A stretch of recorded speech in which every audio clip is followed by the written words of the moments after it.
I am here today with my co-founder, Ash. Say hello, Ash. Hi there. And today we are sitting down with Ayame Warstorm, a friend of mine from high school, and we will be doing an interview today about Native issues. Hello, Ayame. Hello. Would you like to start us off talking a little bit about yourself and the tribe you come from? Sure. So, my name is Ayame Warstorm. I'm 29. My Omaha name is Desindewawu, means buffalo woman. I am part of the Omaha tribe of Nebraska and the Winnebago Ho-Chunk tribe of Nebraska. Can you tell us, for people in the audience who don't know, what... Sorry, audience, that is Ayame's child. Can you tell us where those tribes are from, located in the U.S. regionally? Pretty much right in the middle. The Midwest and so on? Yes. Cool. Today we're going to talk about a few terms with Ayame. We're going to talk about a few things that have entered the public sphere, different terms that we use that we are misusing, objects and symbols. So we'll go ahead and jump right into that. First of all, being the term two-spirit. Now, can you tell us what two-spirit is? Okay, so two-spirit is a Native American term for a person who is two-spirited, has both a male and a female spirit in them. Many Native American tribes believe that there are more than two genders. They'll recognize the man or the male, the female, the two-spirit female, the two-spirit male, and some have the transgender. Mm-hmm. It equivalates to like a third gender, depending on how the various tribes see them. Yeah. Different tribes have different names for this. In more recent years, one of the words has been used more often as a general term that most everyone uses, which is the two-spirit. They used to be a normal thing for many tribes. It wasn't something that was looked down upon. It wasn't something that was like super out of your... Yeah. So you're saying this gender expression and identity was just a natural part of Native culture and not considered anything noteworthy. Not necessarily noteworthy, but different. Yeah, no, there were actually a lot of two-spirit people held many different places of respect. They ended up being like the head man or the head woman, or they were in charge of certain things because of the things that they performed for the rest of the clan, because they were able to see things from both the male perspective and the female perspective. Some were a little more well-known than others, like most people. And there's been a lot of resurgence of that. It's coming back up again. A long time ago, before we had the colonization, this wasn't a big deal. But once they came in, they put a lot of pressure on the natives to live this certain way when they were forcing everyone to change. Assimilation, I just learned that term not that long ago. Yes. When we needed to assimilate when we were getting colonized, it was part of their whole kill the Indian, save the man. Mm-hmm. And for some of them, simply just kill the Indian. Yeah. And there was a lot of shame. Mm-hmm. And so even for some of our elders, some of them won't even talk about it. That's not something they want to talk about. That's something they want to forget, because it's been put in their head that that's not okay anymore. Yeah. That a lot of their traditions and stuff that was lost, a lot of our feelings were lost as well. And so now you can talk to a younger person, and it's not, the way it'll come off is a bit different than when if you were to ask an elder. Yeah. There's not a whole lot of elders who actually can remember a time when those people weren't pushed out. Yeah. Marginalized. So, a lot of, when we were talking about assimilation, a lot of that it was instilled into Indian youth through the use of boarding schools, residential boarding schools. And we won't be able to get too far into that today because even though T's family members some of them have experienced boarding schools, we don't have a whole lot of information on that. But from what I have gathered, that is where the ideas that white people wanted to cultivate in native populations, that is where they would start, is with little kids. And I want to point out to the audience that the last native boarding school closed sometime in the 90s.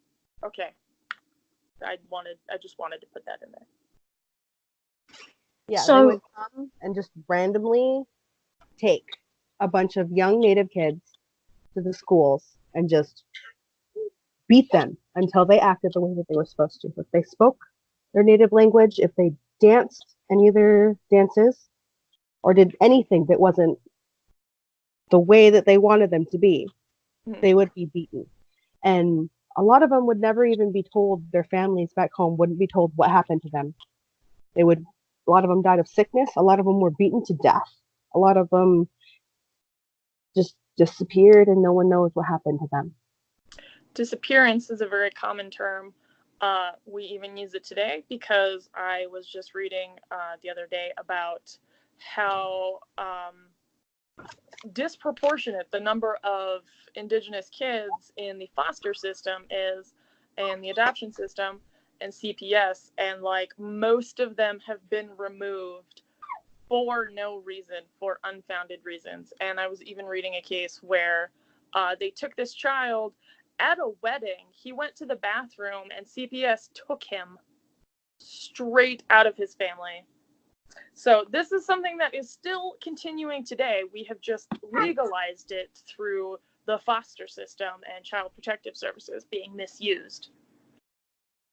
And there are supposed to be laws that are in place to keep that from happening. Native children are supposed to be given to native foster families or various tribal relatives. First, that's supposed to be the first option. I was also reading that. Yeah, you are right. And personally, I have a lot. Like, I don't have enough numb fingers on my hands to count my cousins or my nieces and nephews who are in the foster system. So it's a very... again. So it is a continuing widespread problem.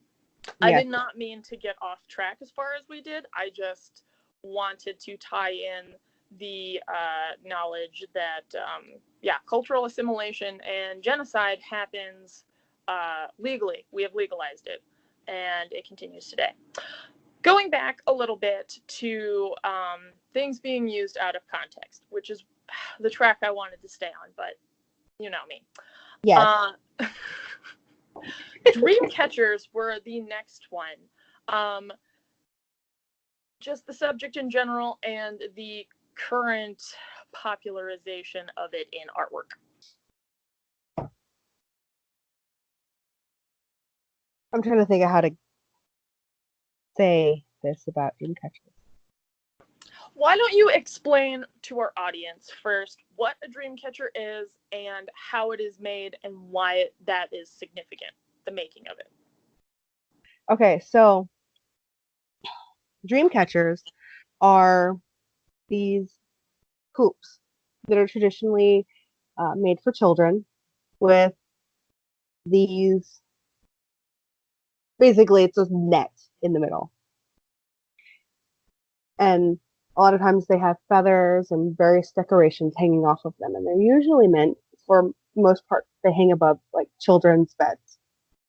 But what they're meant for is for the bad dreams to get caught in the net and for the hole in the middle to let out the good dreams. That's really lovely. I had one as a child because I had nightmares really, really badly all the time, and my mom was really into making dream catchers. I'm starting to realize that we hung out with a lot of Native people when I was younger. Could you tell us a little bit about the process of making them and the kind of thoughts and care that go into that? Your intent when you are making this, the thought and the care about the things that are put into making it, the what the hoop is made out of, the leather, where it came from, the strings that are used to weave the net, because it is woven in a very specific way. So it actually has a very unique look to it when it's up. It's not just like a random spiral with some lines across it. It's a deliberate pattern. Yes. A lot of times you can go to a random truck stop or gas station or trinket store and you can find them. There's even some that get sent in the mail and they're flimsy. I can bend them and I could smash them if I want to. And they're made out of really cheap, flimsy material, not native made. They're manufactured somewhere and there's no real feel to them. They're, mystical because it's a dream catcher, because all dream catchers are automatically mystical and magical. It's so spiritual. You were telling me about how your uncle made dream catchers. Yes. One of my uncles actually used to make dream catchers. He had this trunk that he used. Well, I guess you could call it a trunk. Come on. That he had all of his materials in, all of his leathers, all of his strings, all of his hoops. And for a long time, he was one of the people that if you got one of his, you knew it was going to be quality. Because he didn't just throw it together and be done. He took his time and he put his heart in every single one he made. Okay, so one time he actually showed me how to make one. And I was sitting on the couch and looking around the corner and just watching him, and he noticed me, and he's still making his dream catcher, and then he was like, come sit down. So I came and I sat down with him. And so at first, I didn't just start ripping stuff apart and sticking it together. He sat there and we talked about all of the different parts that went into it and what their purpose was and where they came from. And he showed me how to make one. And I made a little bitty one. I'm pretty sure my mom has it. And he showed me how to wrap the skins, because it was leather, around the cord and how to fasten it, how to tie the knots, and how to thread the thread that he had, which was this. I thought it was weird. I didn't know you could have thread like this where it was just covered in wax to have on it. Yeah.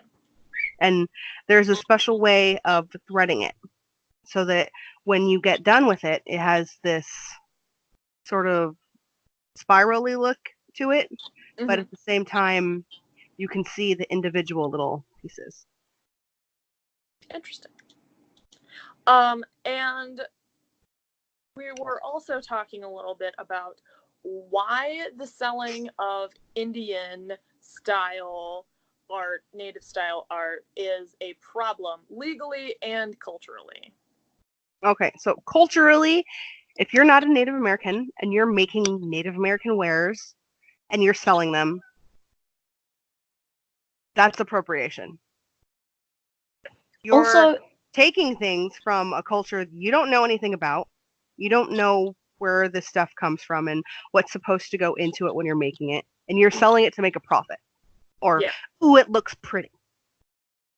Also, isn't it often like the way that Native people make money, so you're actually ruining their economy at the same time?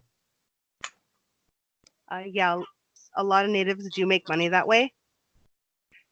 How a lot of people makes money is selling the things that their culture makes, because that's part of who they are. Mm-hmm. I want to, just because I don't think it will fit in later anytime, I just want to point out to the audience when we talk about appropriation, we call them closed traditions and open traditions. Just generally speaking, that's a term everybody can use. An open tradition would be like, for example, Odinism and the worship of Odin, Thor, etc. They are an open tradition. The countries it comes from consider it an open tradition as well. That means anybody, anywhere, from any walk of life can practice it, because they have never experienced continuous persecution over it, basically is what it boils down to. Because closed traditions are almost 100% of the time cultures that have had their spirituality, their way of life, forcibly taken away from them, and the only reason they still exist is because of their perseverance. And those are closed traditions, which means you are born into it or invited, and nobody else, no one else. So that's what we mean when we talk about appropriating from cultures. It's that kind of distinction. But also, legally speaking, you are breaking the law, because there is an Indian Acts, the Indian Acts and Crafts Act of 1990. So I was like a year old when this happened. I was born that You year. must be an enrolled member of a certified identified Native American tribe in order to sell these, or you are breaking the law, literally. You can be fined thousands of dollars for doing this. And people do it all of the time. And they put on it Native American or Indian made. And that's a really big problem all over the place for us. Not only in selling these designs and these items, but doing them in ways that literally harm the population. I know we were talking the other day about how some dream catchers come with like designs and pictures on them, or hangings or whatever, and the women are very hypersexualized. And yes, talking about that. Yeah. And so we'll get more into that later, but I just wanted to drop that into the artwork bit.